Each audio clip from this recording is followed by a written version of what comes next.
Good afternoon, everyone. Welcome to Being Mental. And today we have a very special guest all the way from Canada, Dr. Shirleen Manzur, an economist. And today we are going to talk about a very special topic. Can you guess? Shirleen, happy Friendship Day. Happy Friendship Day. This is our Friendship Day because we met Yeah. after a decade, right? A decade at least. Oh my God, that's too long. That's way too long. Yeah. So we thought that since Shirleen was anyways visiting Europe, it would be a amazing chance to discuss about friendship and how it impacted us over the years and if it has any impact on our mental health. Well, because the platform is all about mental health, and I think before we dive in for our viewers, I just want to give a small disclaimer that I'm not a professional. I'm not a health psychologist as such. I discuss about all kinds of mental health challenges, and it's coming from a very raw experience of our guest, including myself, and sometimes we also have professionals who can give you some professional tips about how to navigate around mental health challenges. Okay, so Shirleen, what is friendship? Funnily enough, this question was asked to me during my admissions interview at Brack University. Really? Yeah. And I responded, friends in need are friends indeed, the usual quote. But I think as I've grown up, I've grown out of that. I think friendship for me is just people who are there for you. Doesn't have to be when you're in need. It can be in good times when you want to celebrate small joys. It can be when you're bored and you just get bored together doing nothing. All of that is friendship for me. How about you? What does friendship mean to you? I have to say I'm just a bit more filmy. So I was just thinking when you talk about friendship, it's very difficult. It's a difficult emotion, and it's sort of like love that you just feel it, and it has different shades and colors of it, right? Like different seasons in a year. So sometimes I feel like it's very it's just a very strong feeling that I get to possessive about friendships, and like, this is my friend, I want to be with this person, and you cannot be friends with another person. And sometimes I'm just casual, like a grown-up person, and you're like, okay, it doesn't have to be that person doesn't need to be with me all the time, but you have a good connection with, you have a good time with, and that's also friendship. So I think it also changes. It totally changes with the people and the context, and I totally agree with you. There's different types of friends. Yes, right? The relationship varies with different friends. I totally get the possessive one. But also tell me, now that we're talking about friendship, it starts from, let's just go back to our roots, from our childhood days. How were you as a person during your childhood days? Like, were you the one like very chirpy and you could gather all people around you and you had too many friends growing up? Or were you a little bit more, secluded, and you would handpick the ones you really like? I don't know how to explain it, but I think I don't know how it also became that way, but I had this like close-knit circle of friends, and not had, luckily it's still have. We are still friends, and these childhood friends just are there. And like growing up, we all just hung out together. We made new friends and we hang out with them as well. But there was always this close circle that kept to themselves. And even though we welcomed other people, that close-knit circle has survived all these years. And others have come and gone, like different places, different schools, different countries right now.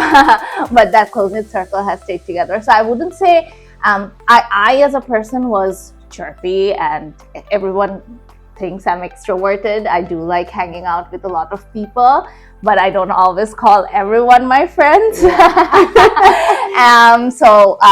Yes, I do like hanging out with a lot of people. I love making new friends. From childhood, as I said, close-knit circle. Yeah, that's also very special, isn't it? Because then, and you're talking about childhood in the sense like during the schooling days, like when you were very, like, yeah, class 6, 7, 8, Yes, something like this. totally. Yeah, So I changed school when I was in grade 5, and in that school, the circle that we made has stuck all throughout. That's the circle I'm referring to. The ones before, I had great friends as well, like even as very young kid. But the thing is, we didn't have Facebook. Yeah, we that's didn't have true. phones at that time. When you change schools, you lose touch. Yeah. That's what happened. But surprisingly, I actually met one of them like years later, and now we live in the same city. Oh my God. Obviously, we were friends when we were like, 8, 9, 10 years old, and now we are in our 30s. So it's not the same, but it's still great to meet friends. Yeah. That you made when you were a toddler, basically. Yeah, and so you said that the friend has moved to Canada. Also, but that's amazing. And then you were in contact with them, but you said that things are not exactly the same, of course. Yes. So this what do you friend, mean by that? this friend that I was talking about, this friend, actually, I was not in contact with, because this was from like school, and when we didn't have Facebook and phone, and we were too young to keep in touch.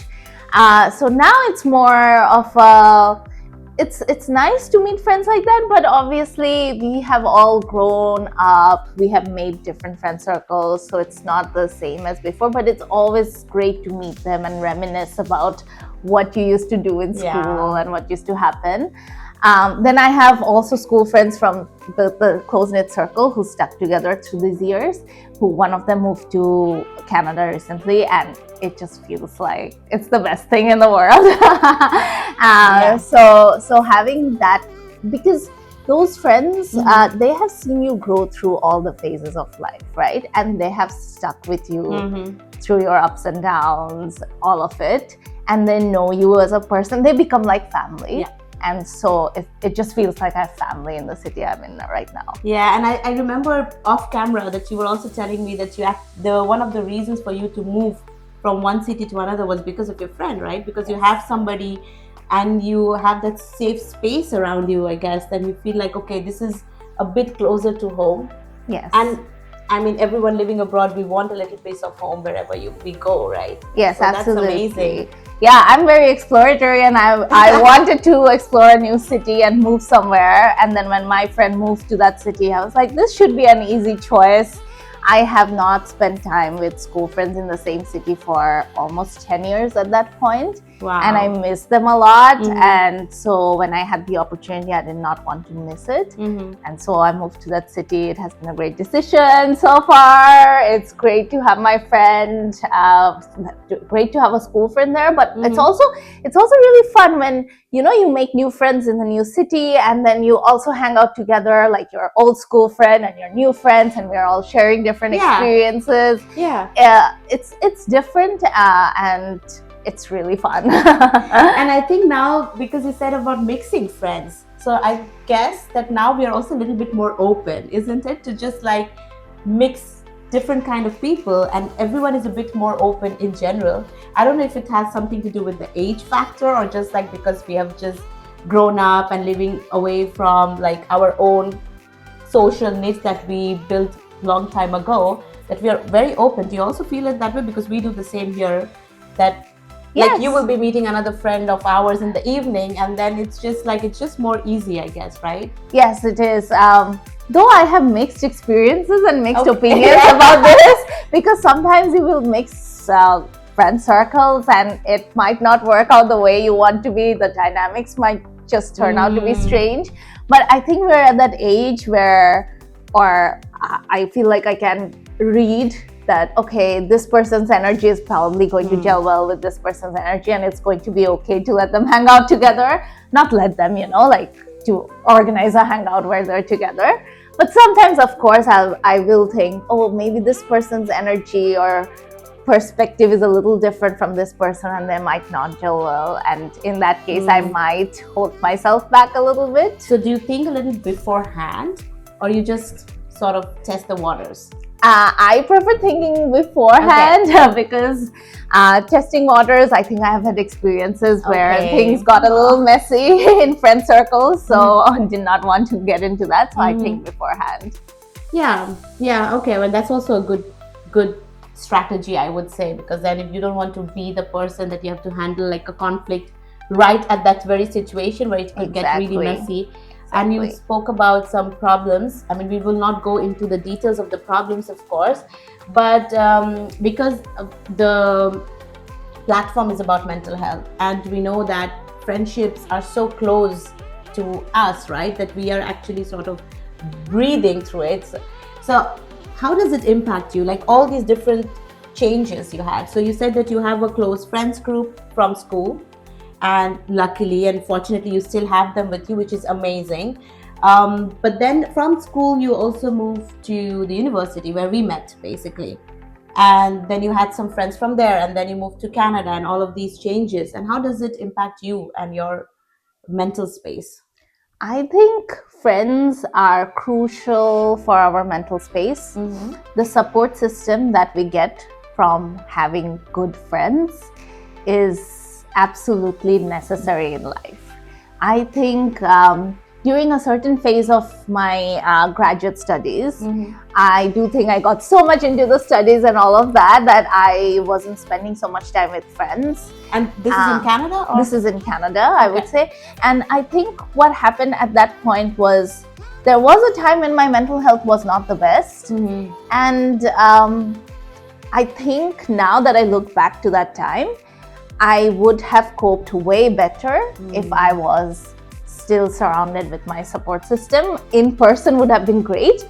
And I am just that person who would not call up a friend and, share things with them that, oh, I'm going through this and this. I'm working on it. It is good to do that. But since I was not that person, I think I didn't cope as well as I would have with a friend. So yes, I think friends are absolutely necessary for our mental health and mental well-being. I have friends who I call them my unpaid therapists. They literally, when I'm going through a tough time, I'll just talk it out with them, vent it out with them. Sometimes they're just to listen. Sometimes I will tell them, hey, I need a solution, I need your help, what do you think? And they will share their opinions.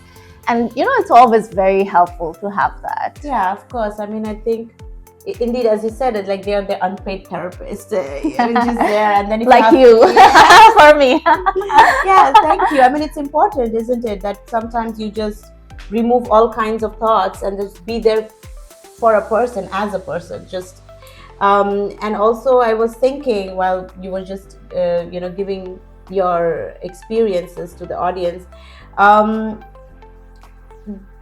That amongst all of this, because you said you had some people, some of those very close friends that were there for you, but did you ever have problems with them as well? Because then who do you go to, and what did you do to That is a very important question. And I think, like you were saying at the beginning about being filmy and you think of friendship as love, I don't think we talk about friendship in the way we talk about romantic relationships, but they have so much similarity. Exactly. And in all honesty, any form of relationship where you have emotional connection, I think there will be conflict. Yeah. And there's different ways of handling conflict, and I think it will vary with different friends. Most of the times when it has happened to me, I'm someone who likes clear-cut communication, like straightforward, and I will want to explain to them, hey, this thing is not working with me, or I'm feeling hurt because of this. Did you really mean it this way? And then I will hear their perspective, and usually there's always a good reason why they acted the way they did, and it was not to hurt me. And so that clears out waters. And so communication is the key. Is that what you mean to say? Communication basically? And comprehension, both, I think, because I communicate, they also have to be very understanding, and usually that's what friendship is, right? When I tell you something, you try to understand where I'm coming from, and it has to go both ways. It's mutual. So just as I was saying, in a romantic relationship, communication, comprehension, and then even like setting boundaries and things like that, I think all of those apply in friendships as well. 100%. And we just have to respect each other and be there for each other. Yeah, I mean 100%. That's why, like we already discussed, that love and friendship is sort of synonymous in many different ways. And I was also thinking, well, you talked about conflicts, that you will have some conflicts as well. And I think compromise is also a thing, isn't it? That we have to also compromise in friendship. Did you also feel like that? Because I just remembered I was listening to someone the other day, and the person said that when you are friends with someone, you are not only accepting the good and positive sides of that person, but at some point you also have to accept the negative sides of the person. And then it might be conflicting with your own morals or principles as such. um, but it is what it is, and you have to accept the whole package. You can't just be there for the good times, and not be there for the bad times, or you accept only the good parts and then you just say, I don't like you because of XYZ. But so there is a little bit of sacrifice and compromise. Do you also I feel that absolutely way? agree on that. For example, let's say I'm just having a bad day at work. Yeah. It's super overwhelming, Mhm. and I feel like I don't have time to finish my tasks. But in that moment, if a friend is going through, let's say, a heartbreak or something of that sort, where they're emotionally distressed, Yeah. and they give me a call, I will spend an hour talking to them, if needed 3 hours. Right? Right? And that's a form of compromise. I am compromising on my stress and my work just to be there for them. Yeah. And I think, as I keep saying, it goes both ways. I know they would do the same for me, right? But what if they don't? What if you have, you develop a sort of expectation as well, that okay, I am doing all of this for my friends, and maybe there is a bad day for you, and you want some support right at that moment, but that person is not there. So how does it make you feel? I know what it makes me feel. So I'm just how do you tackle that situation then? That's a very interesting question. In general, I think if it's a one-off situation that, they don't have time, or they themselves are going through something stressful, if it's like once or twice suddenly, that's okay. But if it's a recurrent situation where I'm always there for them and they're not there for me, then I would start questioning whether it's exactly friendship from their side as well. Like, do they consider me a friend as much as I consider them a friend? Yeah. Because as I keep saying, that's why I keep mentioning, it's two-sided and it's mutual, just like a romantic relationship, right? Because it's like a partnership sort of situation. Yeah, you can't always be there for someone and never get anything in return from them. I am curious now, what do you feel about this? I have so many feelings just popping up in the air everywhere.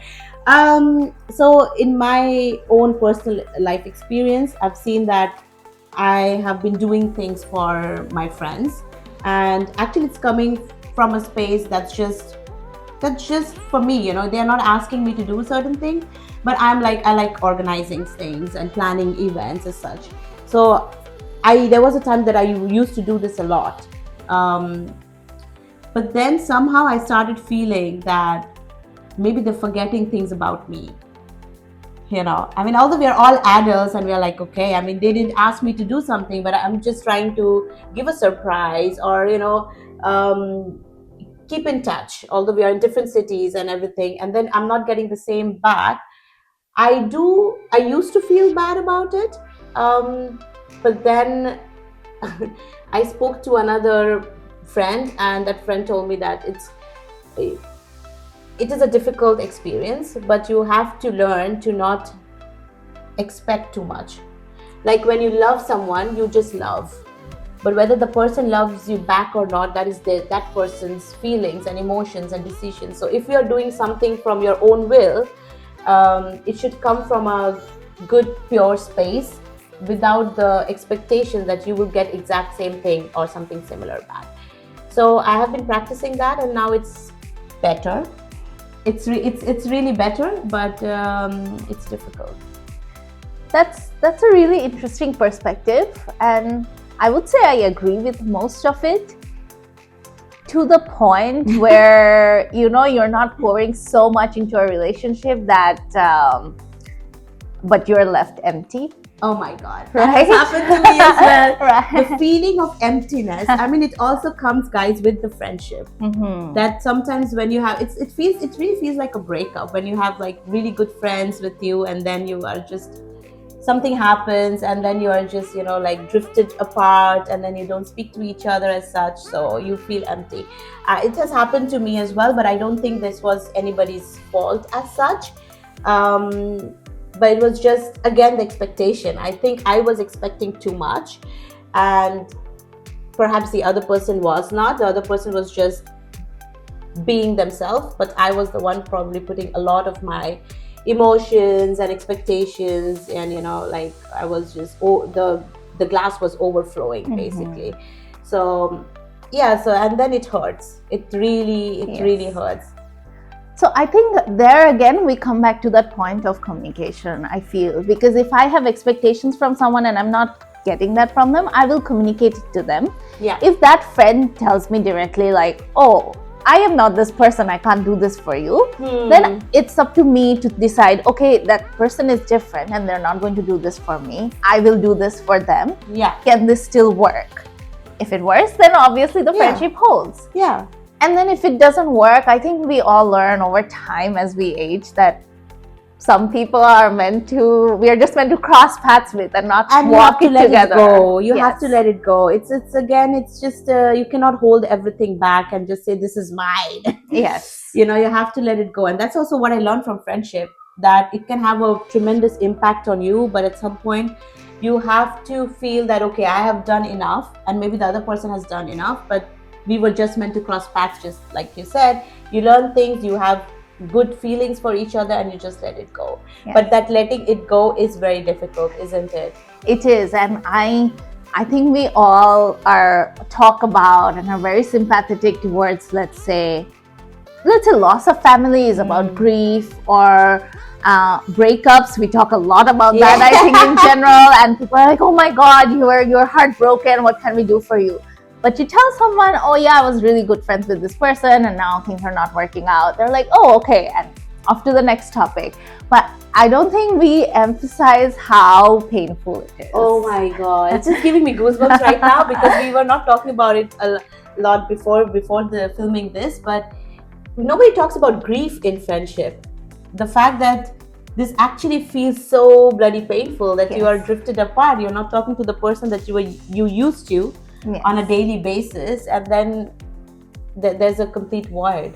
Yes, the distance that comes in friendships, maybe because something happened, maybe you never got the closure of why you drifted apart. I have a lot of experiences like that. It's partially trauma for me.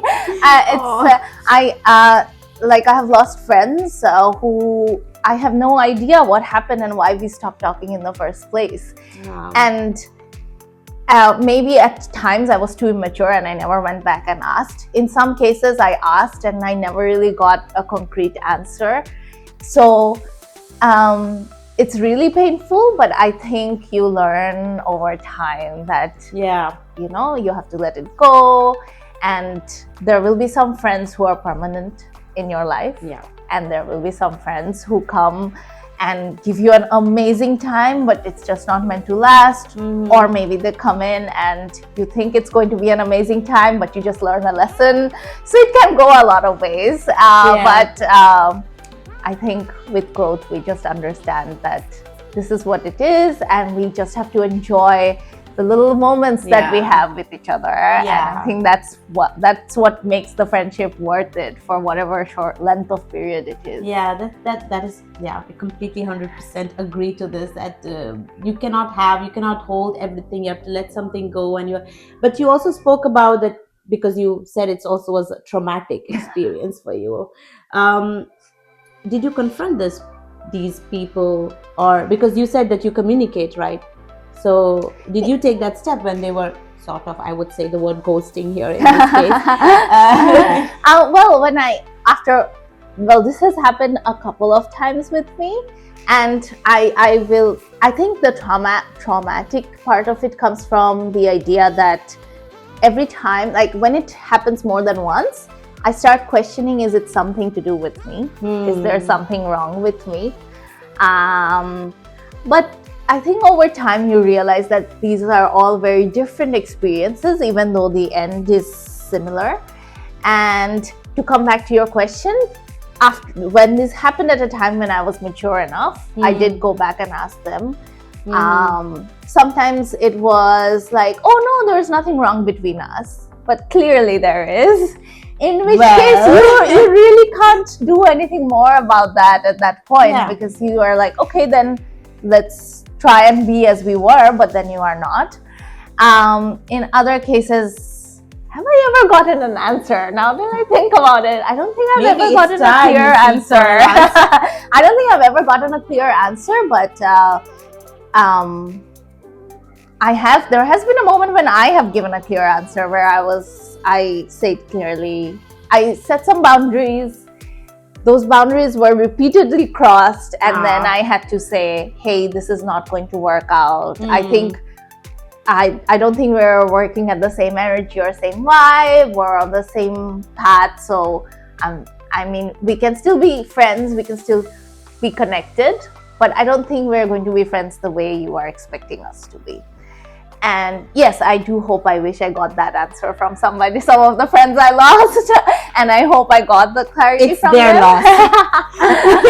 Well, that's because you're hearing my perspective. Maybe they have something towards you. Yeah, so, but yeah, I think that's what we should do in friendship. Friendships might not work out, but it would be a lot more easier on each other's mental health if we are communicating.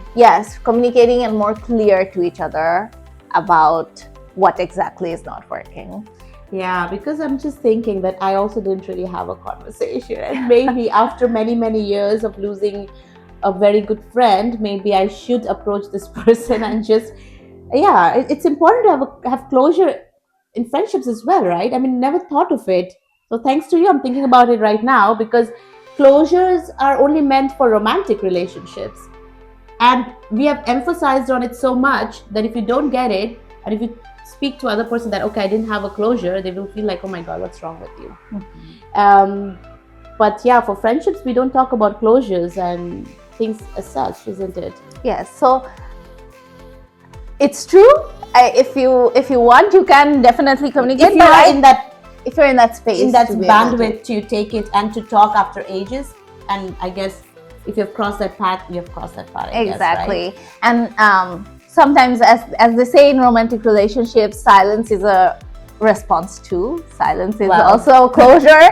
So that can also happen. So I just want to keep it out there that it can go either way, but we just have to be, I think acceptance is also another very important key here. Accepting when something doesn't work out, accepting that, oh, this friendship is great, and working. And I don't think we talk enough about working on friendships. We always talk about making friendship easy. Like friendship should be easy. I don't think so. I think we need to put effort for people we care. Yeah. It's like any relationship actually, that you have. It's a ongoing process. It's a lifelong process, in my opinion, and you have to put effort into everything. So whether it's even with your parents actually, that if you don't talk to them for ages, you will lose connection, even though you are like really bonded by blood and the genes and all of that. Romantic relationships, of course, it's like an everyday work, but also friendships, like you said, that you have to put an effort, and it has to continue, I think, for a long time. Otherwise, you just kind of lose that feeling, I guess, right? Yes. I mean, spending time with friends, while you are spending time with friends, that might happen effortlessly, but as we grow up, all this, like even scheduling meetups and everything, it takes effort. And even us being here right now, I'm sure it took effort on, like, I had only 10 years, only 10 years to just sit together in one couch and discuss about friendship. This is amazing, actually. I don't mind those 10 years being like, because we were still in contact, I guess. And I will definitely give you a lot of credit on that. Like, you put in effort to stay in touch, to make sure, even though we're like continents apart, we were still dancing together and doing things together online. But that is an effort that we should value in friendship. Thank you. Yes, of course. Thank you. And Guys, please listen to this. She's a great friend. Please listen. No. Yes. No, I don't want that validation from through this podcast. But yeah, okay. But thanks a lot. But it actually does take effort to do all of this. But it should come again. It should come naturally. Like I believe that it should. If it comes naturally, good. If it doesn't, and if it is only because you seek validation and you want those people, I mean, somewhere of course we do seek validation, but it shouldn't be the prime thing. Yes.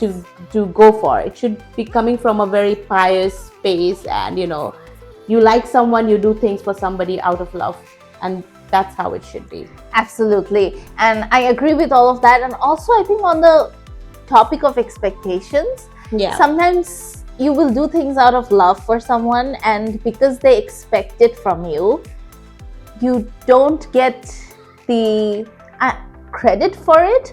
I think that's still important in friendship. I mean, it doesn't have to be like an open thank you, but just being grateful for that effort you're putting in is very important. So I am very grateful for all the friends I have that are still friends with me, and that put in the effort. Also for the ones that are not in touch with you, but they were at some point. Oh, absolutely. Yeah, I think we have to also just be like, thank you for teaching me what you taught me. Yes. And yeah, and some of them we might not be in constant touch, but I am pretty sure if I meet them like years later, it as I said, it won't be the same as before, but it's still friendship. Like we still have that care and love for each other, and I think that's something to be super grateful for. Yeah.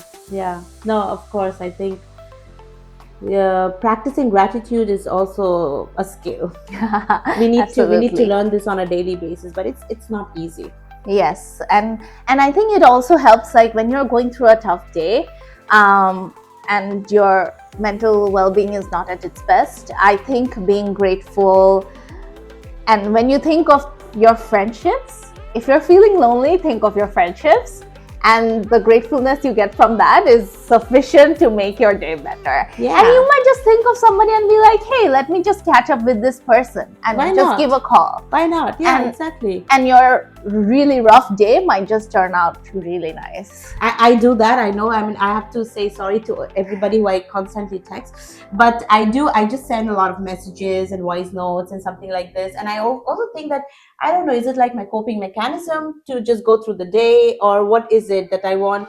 I am also a people's person, so I like being connected and feeling the people around me. But I think it gives me some sort of mental strength also to go by my day. Just to send that message, even though the person is busy, and maybe that person will reply to me after a day or two. But like, it makes me feel lighter, I think, to just press that send, and then it's gone, and then you feel like, okay, there's somebody out there. Exactly. I think it's that reminder that's so important, that, oh, I have this friend out there, and that just reminds you, like, I have a support system when I need them. Yeah, absolutely. And so in the next session now, I was thinking, because friendships can be in different arenas. Like, you can find friendships with pets, you can find friendships in romantic relationships, and also with parents. So I want to talk about family, actually. Because the other day I was telling this to a friend of mine, that so when I'm very stressed and when I'm having a hard day, etc., so I could easily talk to my friends, my partner, and then say that, okay, this is what I'm going through. But it's very difficult for me to like text my parents. Although I shamelessly did it once, I just texted my dad, I'm stressed, and he understood. But I feel that after a day or two, he's still worried, and I don't want to worry them, because we're living like away from each other. You can easily like understand and feel these emotions. So, and what I tend to do is I just don't like call or text much, so I sort of get disconnected. And I understand that I'm doing this, but I can't help it, because I'm not in the best of my shape. And then a friend told me that, because this is also a cultural thing, and how we are brought up, and you feel worried that they will be worried. So with friends, you're just more relaxed, and you can just say whatever. I mean, almost whatever, not anything, but and then that the other person will just understand, and maybe the other person is in the same you as you are, so they can give you better help. But I don't know, but it feels a bit strange in the sense that I'm really good friends with my parents, especially with my dad, and yet still there is like a boundary, and I just don't know how to cross it. So how is it with you, and what do you think about this scenario? Yeah, so my dad, I am I hope he's not watching. My dad, I think we grew close over time. Now we're much more open and comfortable talking about different things. But my mom has always been my best friend from like when we were kids. Like everybody knows this, and we call ourselves mad for mother and daughter and all of that. But even though we're like friends, we have dance reels together. I talk every day. But now that I'm traveling, I don't give her my full itinerary, because even though she's asking, because I know she's going to be too worried of whether I reach the place, of whether I finish the hike, of whether I met Sana, I could find her or not, and all of that. So yes, I still do have that with my parents, where there's times when I will not be able to share things because I am worried that they're gonna worry. And usually I don't also share things with them when I'm stressed. Like when I'm stressed, I cannot share that because they stress more than me about me being stressed, and then that's it. It's a circle. It's a circle. And then it comes back to you, and then you're more stressed. And yes, and so I think it's just something that we have to work on both sides, from our parents as well as our family members as well as ourselves. And I think, as you were saying, managing expectations, it's also about managing like the boundaries or settings of your relationship. Like, you know that I can say this much or I can express this much, but if I express beyond that, then things might get a little messy and it's just going to stress me out more. So it's just about understanding the dynamics, I think. But it's difficult. It's super difficult. And I think everybody goes through this kind of different vibes and different dynamics in different relationships. Yeah, of course. And so we actually feel the same way, I guess. So I don't know if anybody else is going through a different form of, I don't know, comfort or friendship with their parents, and we would love to hear it back, and maybe I would like to get some tips. I mean, same. just to see how to navigate through it, and can I just be shamelessly talking about whatever? That is, I mean, of course, that's a different topic. I think there has to be a certain level of respect, and you cannot just say whatever, but still, like being stressed and being able to say it, and them not being overstressed about things, because it's just too much, right? Friendship with family members is also like a whole different area to navigate. But how about cousins, though? Like, you have cousins, isn't it? I have cousins, yes. I think it's easier, way easier. Just like, I think it's easier than with a sibling. Because, right? I don't know. I think it's easier for me than with a sibling, but also maybe the depth varies. Yes, I think so too. Depth or the dynamics, like the things we are bonding over is going to be different with sibling versus cousins. But it's, of course, they're like cousins, and like family members are basically our friends as well. And good friends also become like family members, as I was saying. Right? That's true. That's really true. So for me as well, I have cousins, and they're very lovely people, like human being in general. I'm very close to them, and I think my first step towards friendship was after knowing them. So like, they were like my best friends. So I have like actually one of them is still my best friend.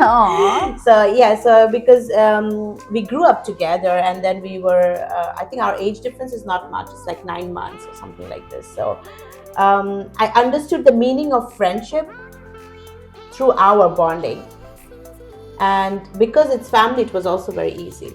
But also with different cousins, I think, like you said, the depth could also be very different. So I have one cousin with whom I could just, or with me, this person could actually talk about everything, but then not with another person.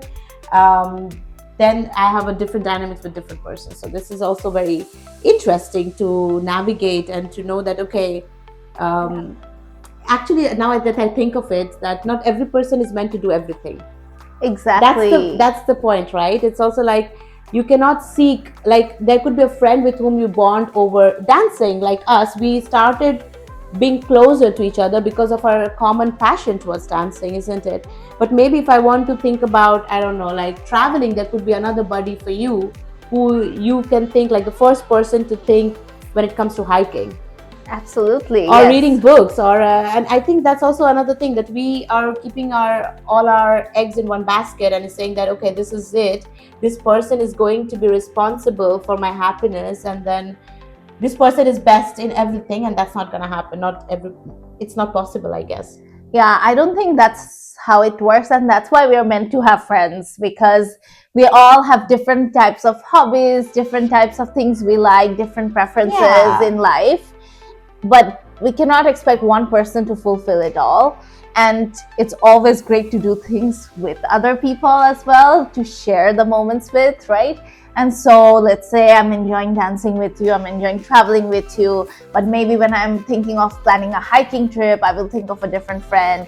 When I'm thinking of somebody, I don't know, I would cry with you as well, but maybe you're not my first choice to cry with, right? Of course. So when I'm thinking of, oh, I need a crying session, I will think of another friend. So there's all of these different types, and maybe you are also, like, as individuals, we are a different friend too.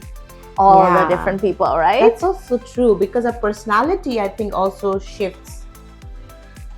Yes. Right? Yes. I mean, like with you, I think I have a lot of deep conversations, and we go into like families and friends and all waves of of different things. Yes. But then there will be another friend who I will just, I don't know, just be doing something adventurous with, only adventurous stuff. And maybe we still have deep conversations, but that is not the soul. Like when I think of them, that's not the first thing that comes to mind. Yeah. So different friends are for different things, and that's okay. Yes, exactly. Yeah. And I think that's what makes it so beautiful, right? Yeah.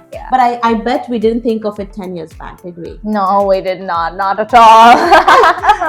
so I think we are coming towards the end of our session, but because we spoke about your childhood days and a close knit of friends, and how about we make new friends and we lose some friendships along the way of our journey called life, and then how to keep our expectations in check and everything. From the 10 years back, so the Shirleen that I knew in 2011, something like this, met. and now it's 2025. Yes. So it's actually more than 10 years. And then we both had different sets of friends, and we still have some, we lost some, we moved on, life happened. So how was Shirleen then, and how is Shirleen now? In terms of friendship, and because you spoke already about losing friends and making new friends, so how did you create that healthy boundary? I think at that time, losing friends hurt a lot, but also because I was in Bangladesh with a lot of other friends, it was just easier to get over it. And easier to kind of, I mean, you still remember them, but you forget the lost friendship in your daily life. Because there were other people. There's just a lot of other things going on, and you have other friends that you're hanging with. Yeah. And your emotional support system is basically, if they're around you in person, it's just easier to like talk it out, vent it out, and get some hugs, do your crying, and then, like process it better. Whereas I think when I was in Canada, when this losing friendship thing happened, it was a lot harder to cope because I didn't have my circle in person with me. But also I think how I am different now is just that, as I was saying, just that acceptance that not everything is meant to last forever. Yeah. Some things are meant to be just in the passing. And I've learned to be grateful for it for however long it is. So I think that's what's different. I think it's maturity. It's just the age and maturity. and never say till death do us apart. Exactly, yes. Because this some I don't know if I can call it as a dialogue, but in my head it is as a dialogue, and then we take it too seriously. And if you take everything too seriously, then even friendship becomes a burden. Yes. We don't want more burden in life, I guess. No. Friendships are not meant to give us stress, even though there might be times of conflict again. Yeah. But it's meant to make us feel real humans and just enjoying life and its moments. And also because it's just said about your friends being the support system. Mm-hmm. So just a good laugh or just talking to you or going out. And some friends have now moved to Canada, and then there are others in Bangladesh as well. I think most of your school friends are in Bangladesh, yes. Isn't it? So are you maintaining this long distance friendship? I know you're going on tours. Yes. Is it like one of the tips you can give to the audience? Yes. So I think, so I must say, I don't think I was the best at keeping in touch and keeping that connection during my grad school. And I have a little regret of it. Like I regret it a little bit, that I wish at this point that I kept more in touch, because when you're in a different country, your friends back home, they're all there, and there are big life events like getting married, having a baby, all of that, and they go through so much. And like I was going through so much with completing my master's, doing my PhD, all of that. And so I think those are big life moments on my end, but those are just moments that you're not sharing together.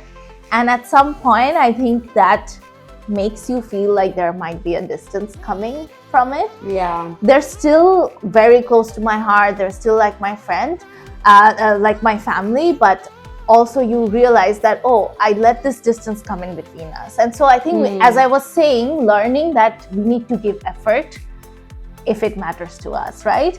And so I think, so some tips for giving effort: plan trips together, plan trips back home whenever you can.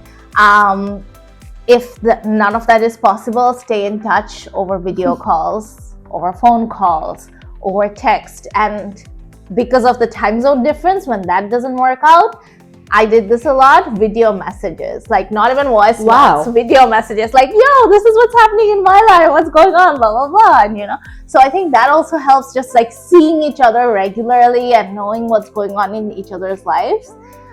Those all help. And as you were saying, and it takes like a minute of your day to send it. And after you've hit the send button, you have this feeling of, you feel relieved, I think. Exactly. So it's like, okay, I have someone.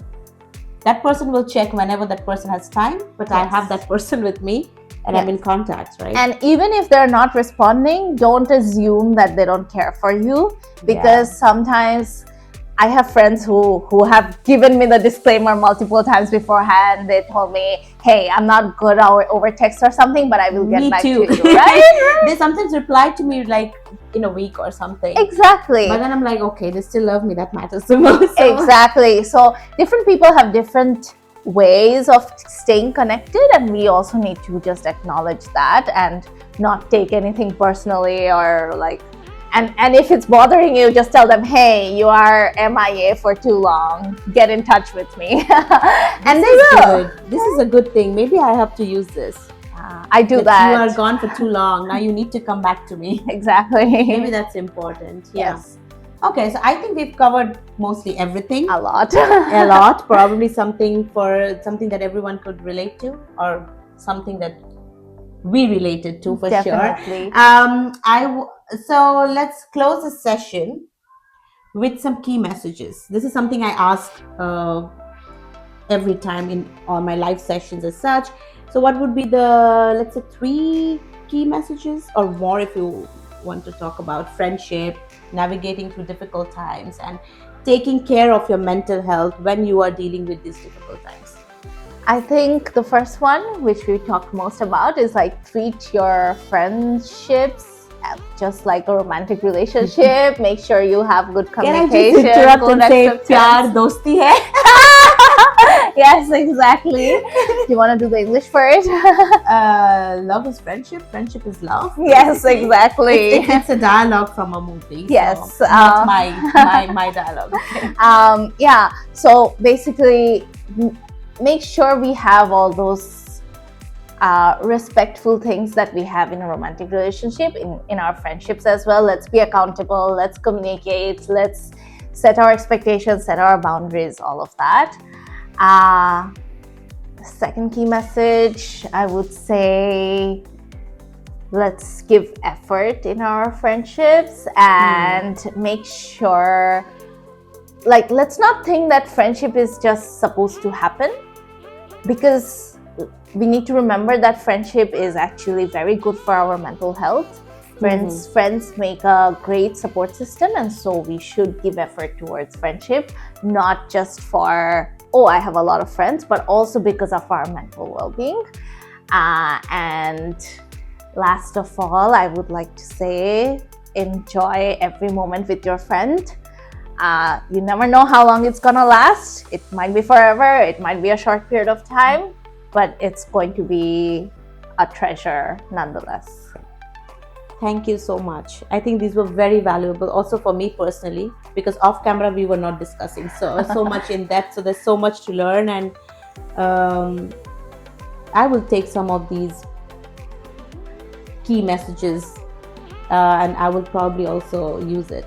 I'm already thinking of ways of using it. So yeah, thank you again. I think it was amazing to have you as always.